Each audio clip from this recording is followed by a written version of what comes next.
first started, I had like, I don't know, 4 clients, maybe 6 by the end of the first year, maybe 10 by the second, because I was doing this part-time, mind you. I was working as a vet tech. But like, how to get clients was beyond me, because I've never really, even working professionally, I worked professionally for Girl Scouts for years, and I worked in the veterinary clinic for years, and I never had to recruit the clients myself, though. They always kind of naturally came to the industries I worked in, and my job wasn't related to recruiting whatsoever. And I did a little bit of recruiting when I worked for Girl Scouts, but like, I wasn't good at it. Like, I wasn't. It just wasn't my vibe. I hated doing it. I hated recruiting. So ultimately, when you're marketing your company, that's what it is you're recruiting clients to come to use your services ultimately. So how do we do that with as little budget as possible, with as little effort as possible, where they want you so badly, they'll pretty much bend over backwards to get your company versus others. And think of companies that you do that for and how we can do similar. My name is Amber Van Denzen, owner and founder of Attaboy Animal Care, located in Central Florida, veterinary technician of 13 years, certified professional pet sitter, animal science degree, all that fun stuff. But ultimately, what really matters is how we got clients, and we make our company basically double our revenue every year for the past 5 years. So I'm sure you want to do something similar. So let's chat about that ultimately. So there are a few main categories that are going to highly affect how your company is going to be perceived by others, and ultimately how clients are going to want your services. And hands down, the very first thing, and honestly one of the most important things before even starting your company, or if you've already started your company, really reevaluating it, is what your company looks like to others. Whether it's others in the industry or others that are clients that you potentially want as clients. And the number one thing that I can tell you that completely changed the direction of our company at Attaboy and being successful was how we were perceived. And that number one perception was our colors and logo. Oh my gosh, let me show you. When I first started the company, I had a graphic design he was a student, a mutual friend, and I found out that he'd be willing to, I was looking for a logo potentially, and he said, I'll do this as long as I can use it for my schooling stuff, and if you throw a gift card at me or something, that wouldn't be a bad thing either. You tell me what you want. I've never made a logo before. I didn't know what I wanted. I only worked in the veterinary field, and honestly, most veterinary logos are the same thing, a silhouette of a cat and a dog and some type of background with the company name, and if you have one of those, my bad, but so I didn't know what I wanted, and I knew I was doing pet sitting, and I knew I was going to clients' homes, so I said I wanted something to do with a key and something to do with animals, and ultimately, we came up with this guy. Attaboy Animal Care, 2 different fonts, animals in the key head, and then if you look really closely, a silhouette of a barn and a silhouette of a city on the key head with our, licensed, professional, licensed, bonded, insured, and our website at the time, which is still what it is today. And you can see the colors are like a mustard yellow, and that is like a plum purple situation. And this was one of our first brochures as well that I created myself on some type of platform. Oh my goodness gracious. And then we got okay clients, but honestly, if you ask anybody what they think this key is, it's usually for real estate agents or locksmiths, not pet sitters. Did it work for us for a while? Yes, we used it for, the first 4 or 5 years of our company. But then finally I was like, we need to change this. One, I wasn't able to edit it anymore like I was able to because it was made in an old software and I didn't have the original file format as well. So I was hacking it, doing what I needed to do with it, and it just wasn't working anymore. Oh, you can also see that looks like a medical X, the red X, because we were doing veterinary tech services as well. But ultimately, I was like, I know we need to change. I don't know what we need to change to. I am not a professional graphic designer. What the fuck do I do? So I looked locally because I try to use local when possible. I looked at some graphic designers. I wasn't comfortable or happy with any one specific design element, and a company that like definitely spoke to me. I was also very nervous having one perspective creating my logo. So I ended up going with an online service, and this is usually called Fiverr, or I ended up using Design Crowd. And what that basically does is it it walks you through what colors you potentially want, what key elements, what kind of logos do you tend to have a preference towards, and it'll show you different logos from major companies that you can say, yeah, I like logos like that, but not logos like that. And then ultimately it puts out your bid, and you can pay a minimum amount and then upwards of a choice of highest amount you want for potentially logos from companies. You can seek out other companies and say, hey, would you bid on this to do our job? And then others will just naturally come. When they do, they submit the logo idea that came to their mind. What I like about this, it's kind of like crowdfunding and crowd thought processes. You have 100 different brains that you're pulling from and not just one. So because of that, you get a ton of ideas. And when we did that, our logo went from this to this. Attaboy Animal Care, similar colors, slightly brighter on the yellow. The B is incorporated with a doggo face. And then our graphics, this from Jasmine DeCelli Designs in Lakeland, Florida. Love them, by the way. Definitely worth it. They work anywhere. Colors went from drab to fab, as I like to say. Much more enticing, much more bright, much more happy. We skipped all that extra stuff in there. And this is what attracted clients. Not this. And as soon as we changed our logo a couple of years ago and a bit of our color coding and our marketing materials online, everything matches online, printed materials, etc., that's when we started doubling our revenue. So if you think logos don't matter, logos 100% matter, because I can't tell you how many times people go, oh my gosh, I love your logo, even if they're cat clients, and that's a dog, which I was really concerned about, that it was gonna like deter cat clients, and I love cat clients, and I actually wanna focus so much on cat clients, but this doggo face in the future, if needed, could turn into a cat face if ever needed as well. So first and foremost, online presence as well. So first and foremost, your logo, sorry. Second, online presence, you need to have a website. Even if it's a one-page website, you need to have a website. Even if you start it yourself using whatever platform you want, GoDaddy, Vistaprint, insert here, you need a website. If you have the budget, hire somebody to do it, 100%. I did my own website for 5+ years. It's a pain in the ass. There was always issues. It never got the best SEO.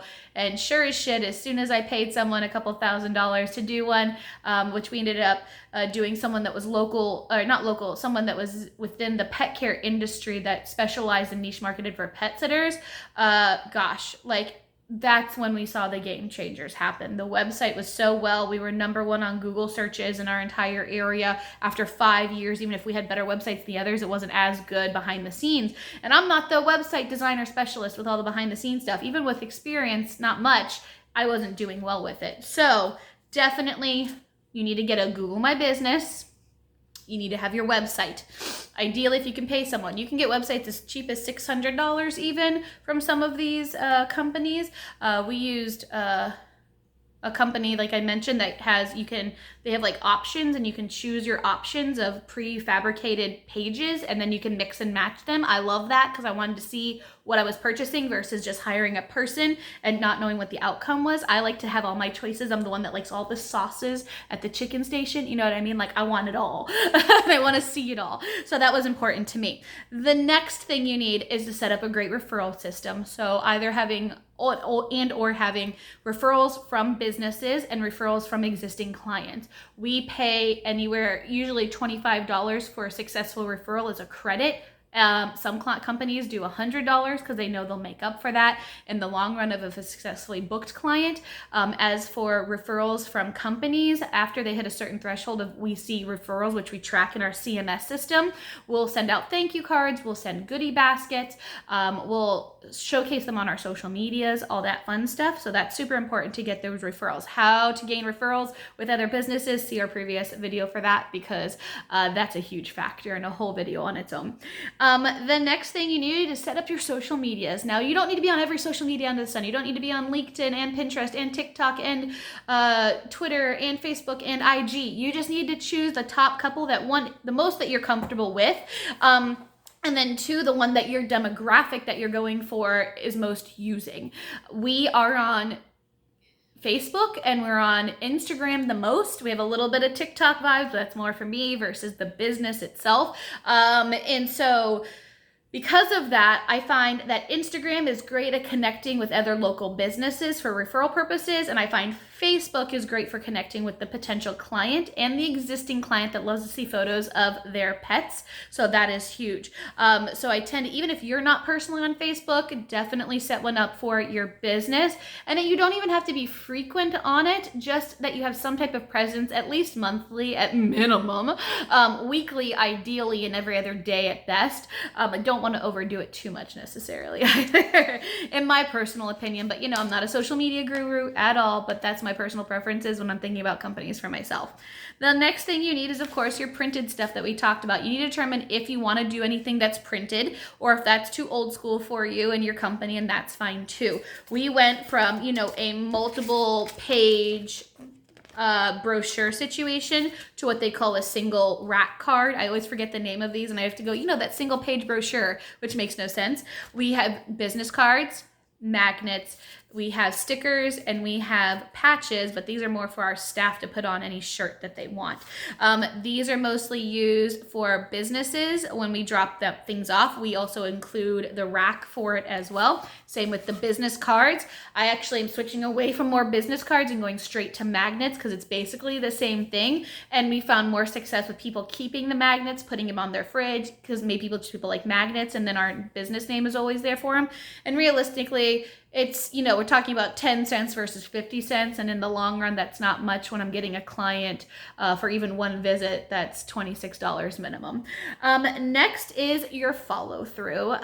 When you have clients or potential interest of clients, you want to follow through with their interest. As most trainings will tell you and most business professionals, it takes multiple touches before you actually successfully acquire a client. And what touches means is how many times they've seen you, your business name, the reminders of your business in their life. And that can be printed stuff on websites, printed Google stuff, or non-printed Google stuff rather, online presence, in-person presence, cars that are identified as your business, messages, emails, snail mail, etc. Those are all touches, and I think it's like 5 to 7 touches before they actually end up booking with you, unless they're desperate, of course, and it's like time sensitive. But ultimately, the follow through is key. So when a client reaches out to you, you want to respond in a timely manner, usually within the business day, if not 2 max. You want to have pre-created email templates so they get so you don't have to think on the fly all the things you want to tell them. You want to take some time initially, save those templates, and make sure they have all the information they need to make a proper decision. And then have a process and protocol of when you're following up with them without being too salesy, in my opinion, but just enough that they have the information when they need it. I typically, when we see someone register on our CMS, that gets an automatic email. We won't respond. We won't follow up for a week or 2, usually with a reminder email. That same exact email we just send out to make sure they didn't go into junk or anything. From there, we never call clients because I hate calling and most people don't answer anyways. So we just leave it at the email. Sometimes we'll do a text message if they started something and we say, hey, we saw you're almost done. Here's the next step. And then ultimately we let it ride. And if they're not interested or they're not doing the work to be our client, I'm not pushing it either, because that's telling me they're needy already and I don't need more needy clients. But if they call, you need to call back. If they email, they need to email back. If you can't get in contact with them right away, or you're on another call or something, feel free to text message nowadays. It's perfectly okay to say, hey, sorry, I'm on the phone, but we'll get back with you. When's a good time, or whatever. If a client text back. So match their energy ultimately. And of course, if they're asking questions, ask away. Even on our contact form on our website, it asks us if they would like us to call them first or email them first. That lets me know their communication style or preference style, so I don't waste my time trying to call them and they're getting annoyed by us leaving voicemails, when realistically we could have just texted or emailed them and they would have responded in multiple minutes. So ultimately, those are the main ways to get clients for your company. 1, your logo and slogan and colors of your company. If you don't know anything about that, of course, hire a professional. 2, your referrals from local businesses and existing clients. 3, your online presence with a Google My Business and website and social medias. which is number 4 as well. Printed shit, as I like to call it. So your brochures, your rat cards, your business cards, your magnets, your t-shirts, things of that sort. And lastly, the follow through. If you do those things, you will have a very successful business, as long as you have all those behind the scenes things ready to go as well. And if you don't know what those behind the scenes protocols, processes, and procedures are, again, we have a video for that too. So talk soon, guys. Have a great day. And remember, if you have any questions, feel free to ask away. What's your favorite way of getting a client, or your cheapest way, or the way that you lean towards the most? I'm really curious to hear what you guys have to say. And always, as we always say here, happy pets, happy people. Bye-bye, guys.